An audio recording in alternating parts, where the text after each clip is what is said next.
दोस्तों Bulli Bai app case में नया खुलासा सामने आया है। पूरी जानकारी के लिए वीडियो के अंत तक बने रहें। TVF9 मीडिया यूट्यूब चैनल पर एक बार आपका फिर से स्वागत है। दोस्तों आज हम आपको इस वीडियो में देश दुनिया से जुड़ी एक और जानकारी देने वाले हैं। आगे बढ़ने से पहले आप हमारे यूट्यूब चैनल को सब्सक्राइब कर लें और साथ ही साथ में बेल आइकन को भी प्रेस करना ना भूलें। आज तक आपने ऑनलाइन अलग अलग तरह की चीज़ों पर प्राइस टैग लगे देखे होंगे, लेकिन आपको यह जानकर हैरानी होगी कि एक ऐप ने महिलाओं पर ही प्राइस टैग लगा दिया है। इस ऐप का नाम है बुलीबाई।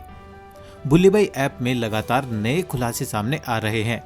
अब इस मामले में नेपाल कनेक्शन भी सामने आया है।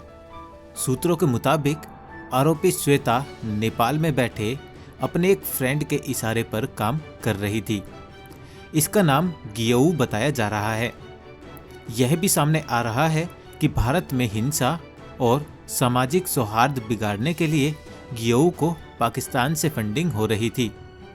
इसके बाद नेपाल के इस युवक ने महाराष्ट्र पुलिस को इंस्टाग्राम पर चुनौती देते हुए कहा कि श्वेता जिसे रुद्रपुर में गिरफ्तार किया गया है वह निर्दोष है और अगर मुंबई पुलिस में हिम्मत है तो मुझे गिरफ्तार करके दिखाए। पुलिस इसकी भूमिका को लेकर नेपाल पुलिस के साथ लगातार संपर्क में है। इसके अलावा कुछ अन्य लोगों के भी इस पूरे खेल में शामिल होने की बात सामने आई है, जिसकी जांच साइबर क्राइम, दिल्ली पुलिस और मुंबई पुलिस मिलकर कर रही हैं। आइए अब आपको बताते हैं कि बुलीबाई ऐप आखिरकार है क्या। यह एक एंड्रॉयड मोबाइल ऐप है जहां पर महिलाओं की इंटरनेट व सोशल मीडिया से डाउनलोड की गई तस्वीरें रखी जाती थी। बताया जा रहा है कि इन महिलाओं की तस्वीरें इनको नीलाम करने के लिए रखी जाती थी। बुलीबाई ऐप के निशाने पर ज़्यादातर मुस्लिम महिलाएं हैं। इस ऐप पर बिना अनुमति के मुस्लिम महिलाओं की तस्वीरें प्राइस टैग लगाकर रखी गई थी। इस ऐप में इन महिलाओं को बुलीबाई ऑफ द डे के रूप में रखा जाता था। इसके बाद इस ऐप पर इन महिलाओं की बोली लगाई जाती थी और फिर इसे हैशटैग बुलीबाई के साथ पूरा दिन ट्रेंड करवाया जाता था। रिपोर्ट के मुताबिक इस ऐप पर ट्विटर और फेसबुक यूज़ करने वाली लगभग 100 लड़कियों को रखा गया था, जिन्होंने समाज में अपनी पहचान बनाई हो और सोशल मीडिया पर अपनी बात बिना डरे रखने की हिम्मत रखती हो। ऐप पर प्रोफाइल फ़ोटो के साथ साथ उनकी पर्सनल डिटेल्स भी डाले गए, जो कि सोशल मीडिया से ही चुराए गए थे। गिटहब क्या है और इसका इस मुद्दे से क्या लेना देना है? गिटहब एक इंटरनेट होस्टिंग प्लेटफॉर्म है जिसका इस्तेमाल डेवलपर्स वर्जन कंट्रोल के लिए करते हैं। इसके अलावा इस प्लेटफॉर्म का इस्तेमाल सोर्स कोड मैनेजमेंट के लिए भी किया जाता है। आपको बता दें कि गिटहब को 2008 में लॉन्च किया गया था और इसका हेडक्वार्टर अमेरिका के सैन फ्रांसिस्को में स्थित है और इस कंपनी का मालिकाना हक माइक्रोसॉफ्ट के पास है। अब आप सोच रहे होंगे कि क्या गिटहब इस सब में शामिल है? दरअसल इस प्लेटफॉर्म पर कोई भी डेवलपर अपनी ऐप या वेबसाइट को होस्ट कर सकते हैं। यहाँ तक कि इसके कुछ बेसिक प्लान मुफ्त में भी उपलब्ध हैं, जिससे यहाँ होस्ट होने वाली ऐप्स और वेबसाइट्स बहुत ज़्यादा हो जाती हैं और इससे इन सभी को स्कैन कर पाना बिल्कुल नामुमकिन हो जाता है। हालांकि गूगल की तरह ही गिटहब भी इस पर काम कर रहा है। आपको बता दें कि ऐसी किसी भी ऐप या वेबसाइट को आप गूगल प्ले स्टोर और गिटहब पर आसानी से रिपोर्ट कर सकते हैं, जिसके बाद इन ऐप्स और वेबसाइट्स को प्लेटफॉर्म से हटा दिया जाता है। मामले के सामने आते ही गिटहब ने बुलीबाई ऐप को प्लेटफॉर्म से रिमूव कर दिया है और अब इसे कोई भी इस्तेमाल नहीं कर सकता। इससे पहले यह ऐप bulibai.github.io पर उपलब्ध था, जिसे IT मिनिस्ट्री द्वारा गिटहब से रिमूव करवा दिया गया है। आइए अब जान लेते हैं कि ये मुद्दा आखिर सबकी नज़र में आया कैसे। दरअसल एक महिला सांसद ने ट्वीट कर इस मामले को सबके सामने उठाया और केंद्रीय IT मिनिस्टर अश्विनी वैष्णव से इसकी शिकायत की। प्रियंका चतुर्वेदी की इस शिकायत पर मुंबई पुलिस ने जांच शुरू की। इसके अलावा दिल्ली पुलिस में भी एक जर्नलिस्ट ने इसकी शिकायत दर्ज करवाई थी, जिसके बाद IT मिनिस्टर अश्विनी वैष्णव ने शनिवार देर रात इन्हें रिप्लाई करते हुए ऐप को ब्लॉक करने की जानकारी दी। वह साथ ही बताया कि पुलिस ऐप के डेवलपर्स पर कार्रवाई की तैयारी कर रही है। कौन है मास्टरमाइंड। आपको बता दें कि उत्तराखंड की रहने वाली श्वेता सिंह को इसका मास्टरमाइंड बताया जा रहा है, जिसे रुद्रपुर पुलिस ने गिरफ्तार कर लिया है।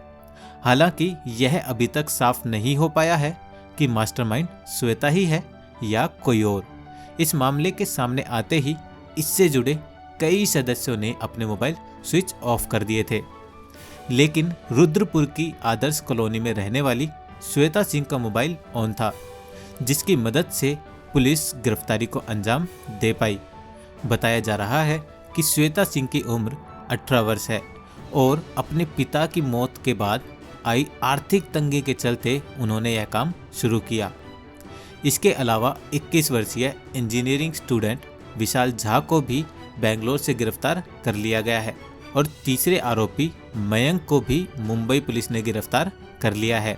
हालांकि श्वेता की बड़ी बहन मनीषा ने मीडिया को बताया कि मेरी बहन बेगुनाह है और उसे फंसाया जा रहा है। ऐसे ही विशाल झा के वकील ने भी मीडिया को कहा कि विशाल को झूठे केस में फंसाया गया है। पिछले साल सुल्ली ऐप का भी हुआ था विरोध। पिछले साल जुलाई में सुल्ली डील्स को लेकर भी काफ़ी विरोध किया गया था। इसे भी पिछले साल ही बैन कर दिया गया था। इस ऐप पर भी महिलाओं की बोली लगाई जाती थी। हालांकि दोनों ही मामलों में किसी तरह की नीलामी को अंजाम नहीं दिया गया है, लेकिन इन ऐप्स का मकसद महिलाओं को प्रताड़ित करना, उन्हें शर्मिंदा करना और नीचा दिखाना है। अब जान लेते हैं कि क्या यह केवल मुस्लिम महिलाओं के साथ ही हो रहा है। बिल्कुल भी नहीं। आइए देखते हैं इसका दूसरा पहलू। ऐसा केवल मुस्लिम महिलाओं के साथ ही नहीं बल्कि हिंदू महिलाओं के साथ भी किया जा रहा है। टेलीग्राम पर ऐसे बहुत से ग्रुप बनाए गए हैं जहां हिंदू महिलाओं और लड़कियों की फोटोज व पर्सनल डिटेल्स डाल दी जाती है और उनकी बोली लगाई जाती है। इसके अलावा ऐसे कई सारे सोशल मीडिया अकाउंट्स भी सामने आए हैं जो हिंदू महिलाओं व लड़कियों को मानसिक तौर पर प्रताड़ित करने का कार्य कर रहे हैं। इंटरनेट पर हिंदू महिलाओं को गलत तरीके से दिखाने और गलत प्रचार करने का भी काम काफ़ी पुराना है। आइए देखते हैं कुछ ऐसे ही केस। अंशुल सक्सेना ने ट्वीट कर कई सारे ऐसे सोशल मीडिया ग्रुप्स के बारे में बताया जो कि हिंदू लड़कियों का अपमान करने का काम कर रहे हैं। ऐसे ग्रुप्स की संख्या इतनी बड़ी है कि इन्हें गिनना भी मुश्किल है। और तो और ऐसे ग्रुप्स को हजारों लोगों के द्वारा फॉलो भी किया जाता है। इन ग्रुप्स में हिंदू लड़कियों को भोग की वस्तुओं के रूप में दिखाया गया है। इन सभी ग्रुप्स का तो नाम तक भी हिंदू लड़कियों को अपमानित करने के लिए ही रखा गया है। ऐसे ही एक टेलीग्राम ग्रुप का नाम भी हिंदू लड़कियों को सेक्सुअली अब्यूज करने के लिए रखा गया है। ऐसा ही एक लेख पत्रकार स्वाति गोयल शर्मा ने भी लिखा है, जिसका लिंक आपको डिस्क्रिप्शन में मिल जाएगा। हालांकि साइबर क्राइम और सरकार ऐसे अपराधों को रोकने की पूरी कोशिश कर रही है, लेकिन इन्हें पूरी तरह से रोकना लगभग नामुमकिन सा ही है। दोस्तों, अगर आप इस विषय के बारे में और जानकारी हासिल करना चाहते हैं तो डिस्क्रिप्शन में दिए गए लिंक पर क्लिक करके हमारी वेबसाइट tvf9media.com पर डिटेल्ड आर्टिकल पढ़ सकते हैं। दोस्तों, यदि आपको हमारी वीडियो पसंद आई तो इसे लाइक और शेयर करना ना भूलें। ऐसी ही और अच्छी खबरों के लिए आप हमारे YouTube चैनल tvf9 मीडिया को सब्सक्राइब कर सकते हैं और बेल आइकन को भी प्रेस कर दीजिएगा। इससे आपको हमारी लेटेस्ट वीडियोस की अपडेट्स मिलती रहेंगी। मिलते हैं आपसे ऐसी ही एक और नई वीडियो में। तब तक के लिए जय हिंद।